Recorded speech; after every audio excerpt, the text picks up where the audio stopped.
सिद्धेभ्यः ॐ नमः सिद्धेभ्यः ॐ नमः सिद्धेभ्यः। सम्मत्तनाण दंसण वीर्य सुमं तहेव अवगहणम् अगृणुमवहम् अट्टगुणाहन्त सिद्धाणम् तव सिद्धेण सिद्धे संयम सिद्धे चरित सिद्धेय नाणं दर्शनं सिद्धे सिद्धाणमस्सामि। सरस्वती नमस्तुभ्यं वरदे कामरूपिणी विद्यारंभं करिष्यामि सिद्धिर्भवतु मे सदा। हमने कल सुना था श्री सिद्ध चक्र का पाठ करो दिन 8 ठाठ से प्राणी बल पायो में नारायणी। ये लाइन बड़ी महत्वपूर्ण है, मैं बच्चों को सिखाना चाहता हूँ। मैंने इसलिए पहले तो मैंने सोचा था कि मैं पहले भक्तामृत लूंगा बाद में कथा लूंगा, लेकिन मेरा मन है कि बच्चे बड़े बूढ़े सभी इस कथा को समझे, हमारे बच्चों को याद होना चाहिए। सिद्ध चक्र आराधना एक विशेष आराधना है। सिद्धों की आराधना सिद्ध चक्र आराधना है। यदि जीवन में सिद्धि पाना है, सफलता पानी है, साकार सिद्धि करनी है, आपको हर प्रकार के कर्मों का नाश करना है, भूमि भवन वाहन का सुख पाना है, कर्मों का नाश करते हुए आपको आगे बढ़ना है, जीवन की उन्नति करना है। तो इन सभी कार्यों के लिए हमारे आचार्य बतलाते हैं कि हमें अवश्य में सिद्धों की आराधना करनी चाहिए। स्वयं तीर्थंकर भगवान भी सिद्धों की आराधना करते हैं। जब सिद्ध भगवान तीर्थंकर भगवान जिस समय दीक्षा ग्रहण करते तब वे भी नमः सिद्धेभ्यः कहकर के और दीक्षा ग्रहण करते। साधक के सूर्य मंत्र में सिद्ध मंत्र का जाप किया जाता है। हमने कल सुना था कोटि भट्ट श्रीपाल जिनका की जन्म हुआ और उनके जन्म से निरंतर राज्य में, चंपापुर राज्य में, अंग देश के चंपापुर राज्य में धन धान्य की वृद्धि हुई। घर घर में श्रीमती श्री, उनका नाम श्रीपाल पड़ा। उनका भाग्य बड़ा अच्छा था, आंखें बड़ी अच्छी थी, कान लंबे थे। उनकी नाक से पता चलता था कि वो भद्र हैं, शांत हैं, विनम्र हैं, सहनशील। उनके ओंठ, उनका कंठ, उनका हृदय, उनकी नाभि, ध्यान रखना जिसकी नाभि जितनी गहरी होती है, नाभि गहरी होने पर उसका भाग्योदय बहुत अच्छा होता है, उसका उतना ही। और ये हाथ है, इस हाथ में यदि यहाँ पर डीप आता है, गहराई आती है, जिसके हाथ में आराम से पानी ठहर जाता है, उसके हाथ में भी पैसा बड़े आराम से ठहरता है। ये अंगूठा यदि एकदम से लचीला नहीं होता है, कड़क होता है, व्यक्ति जिद्दी होता, अड़ियल होता है।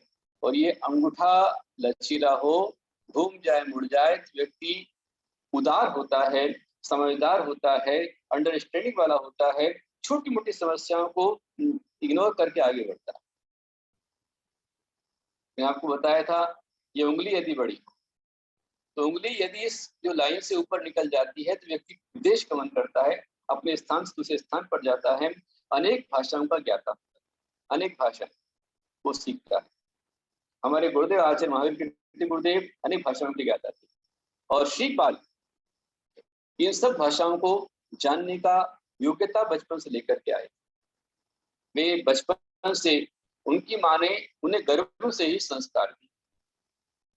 ध्यान रखना, बच्चों में संस्कार स्कूल जाकर के नहीं होते हैं, गर्भ से ही माता बच्चों को संस्कार देती है। क्या संस्कार देती है? इसलिए सुभाष चंद्र बोस ने कहा था, a good mother is better than 100 teacher. एक अच्छी भाग्यवान माता 100 टीचर से अच्छी होती है। माँ यदि अच्छी हो, माँ यदि शांत हो, समझदार हो, विनम्र हो, सज्जन हो तो घर को स्वर्ग बना देती है और बच्चा भगवान बनता है। और यदि माँ अल्लड़ हो, अनाड़ी हो, उज्जड़ हो, क्रोधी हो, चंचल हो, विषालु हो, घृणा करने वाली हो, क्लेश करने वाली हो, तो घर को नरक बना देती। चाहे महिला हो चाहे पुरुष, कोई भी हो, उसे विनम्र और शांत होना चाहिए। श्रीपाल की माता कुंद प्रभा बहुत ही समझदार थी, बहुत ही धर्मात्मा थी। जब बच्चा गर्भ में आ गया तो गर्भ में आने के साथ ही वो माता रोज नियम से मंदिर और जाती थी।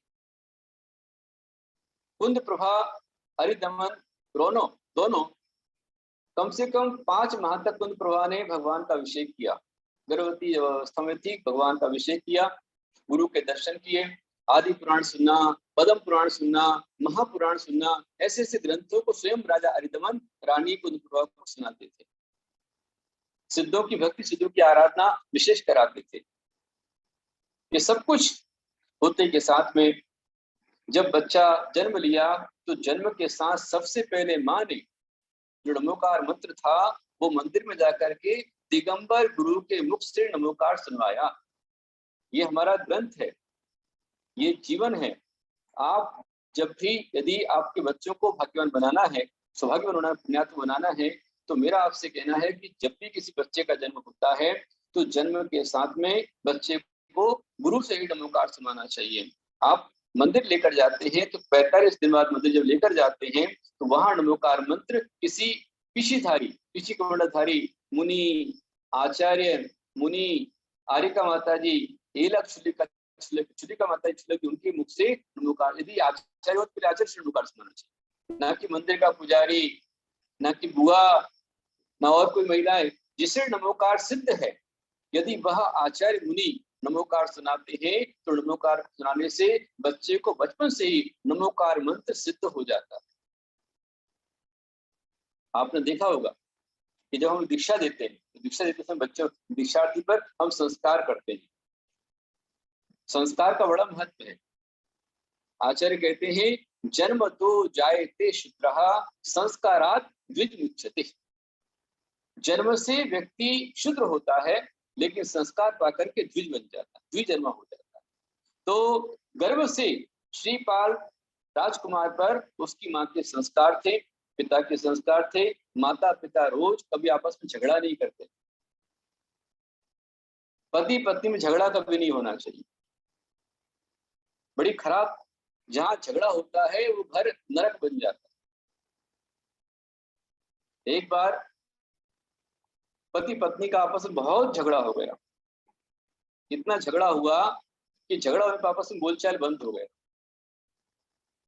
अब परेशानी ये हुई कि श्रीमान जी को जल्दी उठने की आदत नहीं थी और एक दिन उनको विदेश टूर पर जाना था, जल्दी जाना था, सुबह जल्दी उठना था।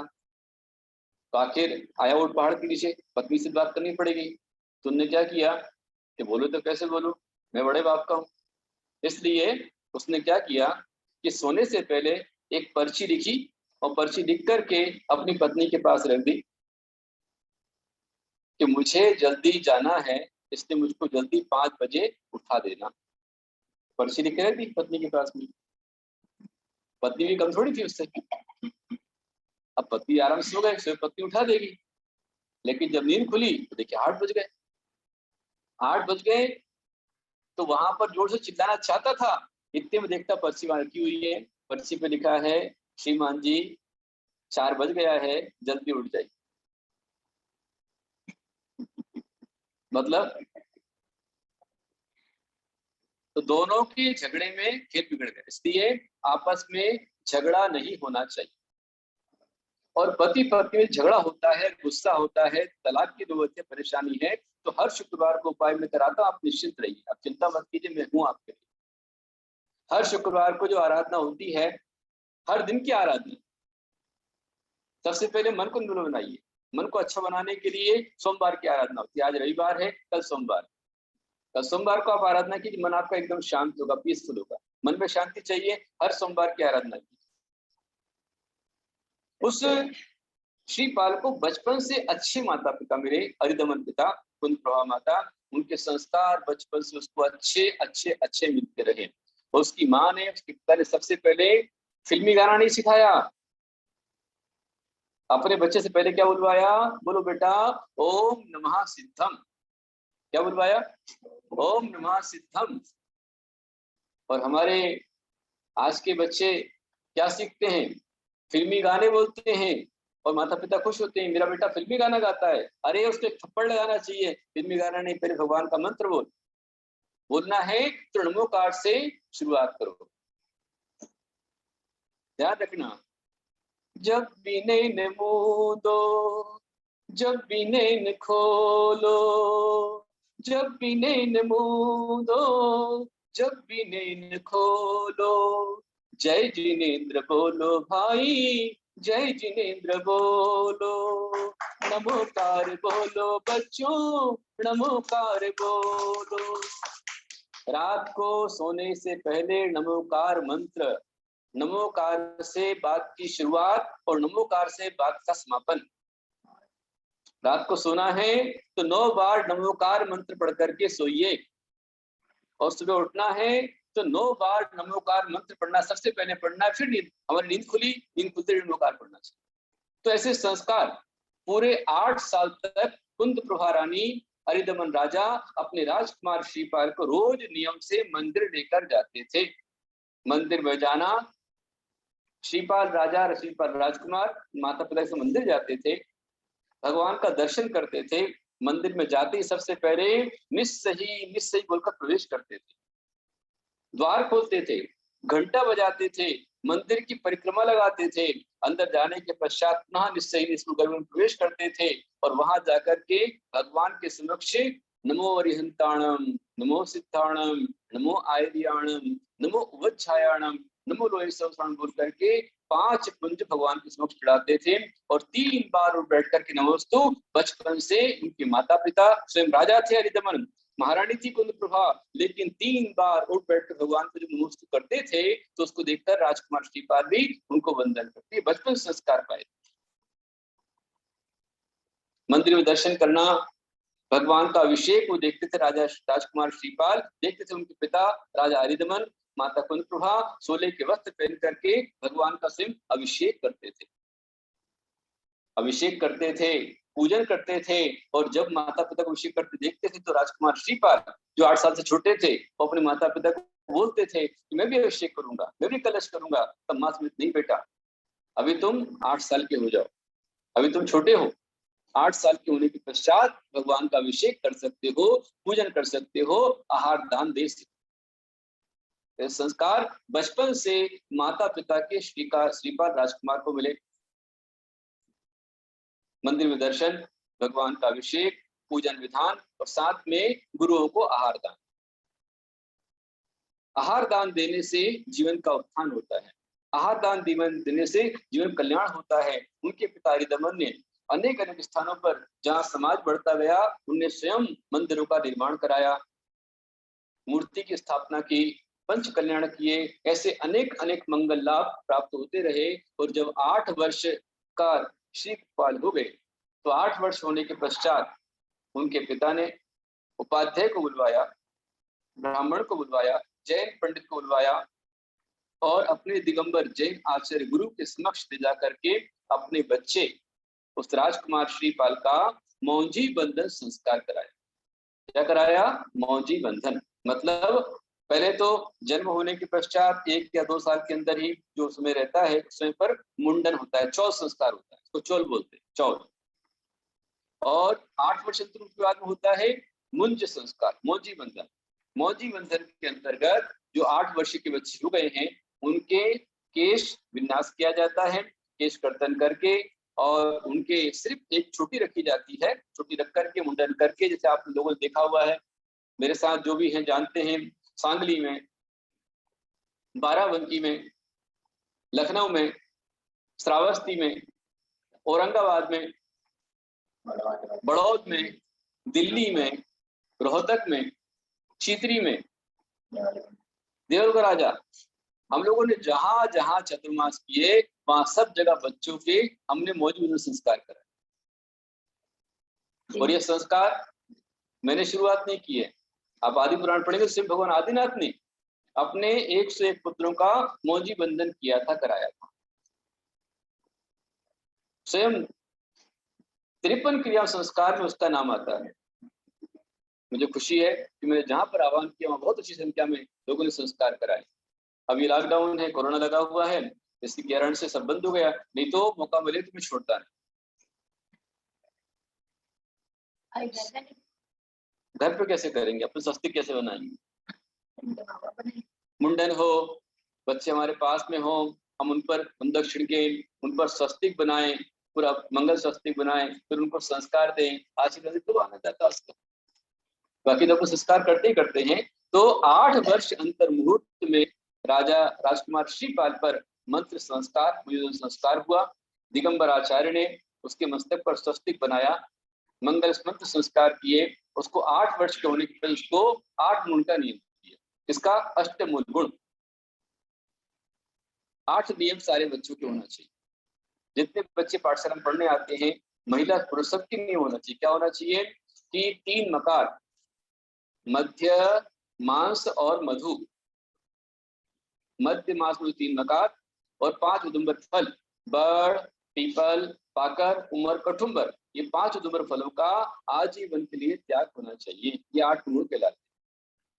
और किसी आचार्य ने कहा है कि 8 गुण के अंदर 5 उदुम्बर फल का त्याग, 3 मकार का त्याग और रोज देव दर्शन करना और पानी छान करके पीना, ये 8 गुण होते हैं। तो ये हर एक का नियम से ये नियम होना चाहिए, चाहे लड़का हो चाहे लड़की हो, अष्टमूल का नियम से होना चाहिए। नागपुर में किया था, बहुत बड़े रूप में किया था अपन ने। नागपुर में बहुत सारे बच्चे, लड़के लड़कियां सब थे, करीब 400-500 लड़के थे और करीब 600-700 लड़कियां थी। हजारों की संख्या में हुआ था। औरंगाबाद में बहुत अच्छे से हुआ है। औरंगाबाद 2016 में जब मैंने किया था तो वहां पर करीब आपके लगभग 2000 लड़के थे और ऐसे 1000 लड़कियां थी। औरंगाबाद बड़ौदा मैंने किया है, वहां पर करीब करीब वहां पर 25 से 28,000 लड़के थे और करीब 3000 लड़कियां थी, उन पर संस्कार हुआ। दिल्ली में 800 लड़के लड़कियां थे, रोहतक के अंदर में करीब 400-500 लड़के लड़कियां, सब जगह हुआ। औरंगाबाद में 2 बार हुआ, 2008 में और 2016। 2010 में किया है। 2010 में जब अनंत नगर का पंचकलनक था तो वहां पर 800 बच्चों को संस्कार हुआ था और 2016 में जब राजा चतुर्मास किया तब पुनः संस्कार के, तब भी वहां पर बहुत सारे बच्चे संस्कार में शामिल में हुआ। अब जब भी मौका मिलेगा, योग्यता बनेगी, आपका अनुकूलता बैठेगी, पुनः संस्कार करेंगे। क्योंकि बच्चे जो 8 साल से जो छोटे थे, जिनका जन्म नहीं हुआ था, वो बड़े हो गए, 8 साल के हो गए, तो उनका संस्कार करना पड़ेगा। हर एक समय 8 वर्ष के बाद संस्कार बच्चों का होना ही चाहिए, तभी उनमें जैनत्व का संस्कार आता है। और जब बच्चे 8 वर्ष के संस्कार प्राप्त करते हैं तो उनको 3 लड़ी वाला जनेऊ दिया जाता है। वो 3 जनेऊ रत्नत्रय का प्रतीक होता है, वो होता है। संस्कार श्रीपाल ने पाए और वे गुरुकुल में चले गए।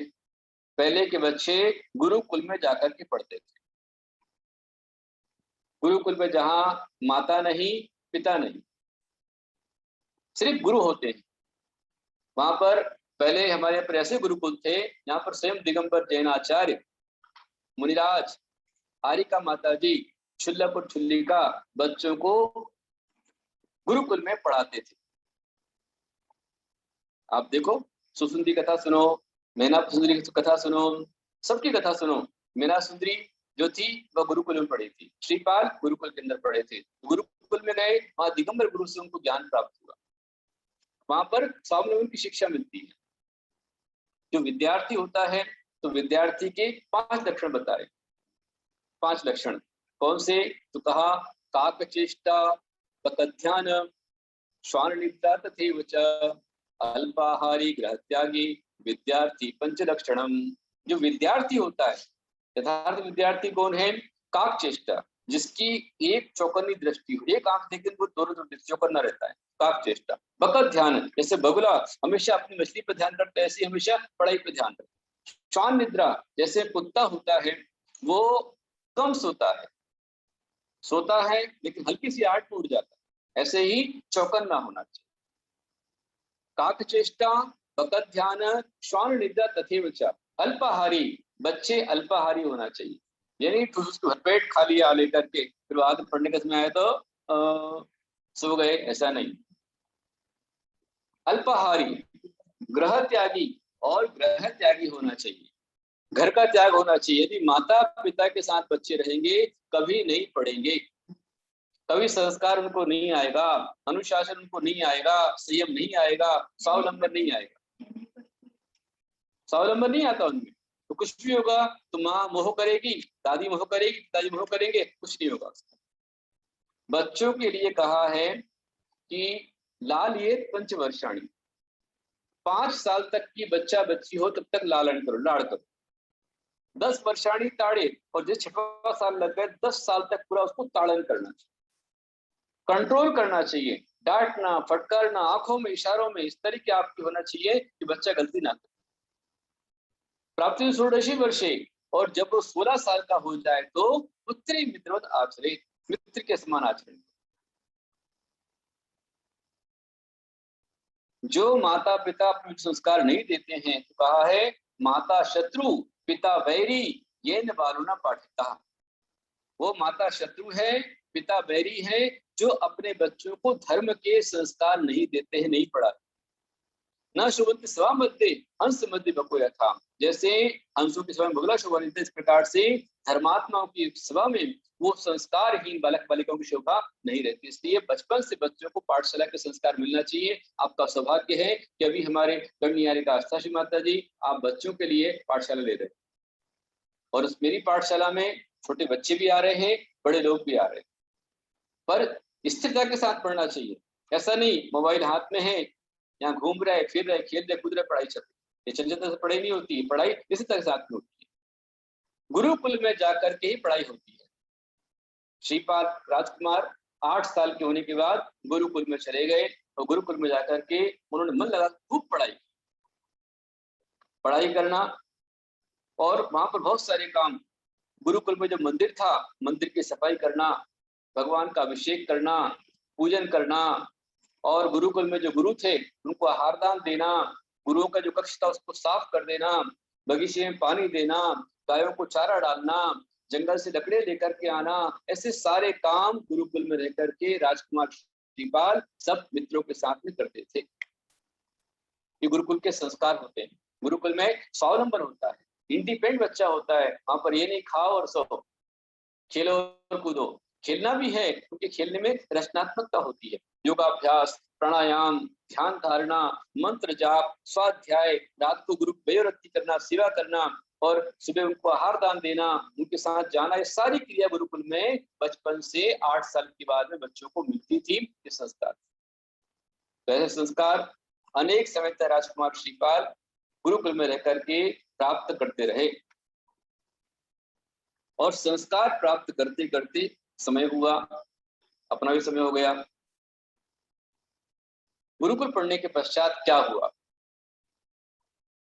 गुरुकुल पढ़ने के बाद में क्या हुआ, श्रीपाल राजकुमार उनकी आगे कैसी प्रगति हुई, और आगे उनका क्या आप जानना चाहते हैं, जानेंगे धारावाहिक की अगली कड़ी में। आज इतना ही, कल अपन और आगे बढ़ेंगे। श्री सिद्ध चक्र का पाठ करो दिन 8 ठाठ से प्राणी, फल पायो में नारायणी। श्री सिद्ध चक्र का पाठ करो दिन 8 ठाठ से प्राणी, फल पायो में नारायणी। अंतरा पाटनी उमापुर से, वो भी आज पाठशाला में जुड़ी हुई है। बहुत सारा हमारा उनका आशीर्वाद है। अंतरा पाटनी